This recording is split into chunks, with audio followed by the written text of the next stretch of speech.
Amazon Wildberries bo'yicha ozginagina ma'lumot bersangiz, nima o'zi u, qanday qilib kirib ishlasa bo'ladi? Biz birinchi o'rinda internet magazin bilan marketplace'ni farqlay bilishimiz kerak. Bu Amazon Wildberries Yandex Market bu marketplace hisoblanadi. Endi savol, internet magazin bilan marketplace'ning farqi nimada? Chunki bizda ko'pchilik перепост qiladi, chalkashadi. Bu internet magazin deydi-da. Yo'q, internet magazin emas. Internet magazin agar biz Eldorado, Перекресток, Petrosyan olayotgan bo'lsak, bular ko'chada ham offline magazini bor va internetda ham o'zini magazini bor. Bular faqat o'zini tovarini sotishadi.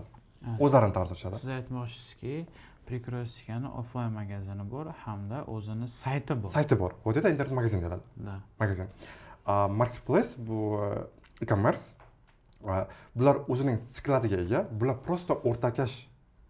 O'rtakash. Вообще qonun qoida bo'yicha marketplace o'zi tovar sotmaydi.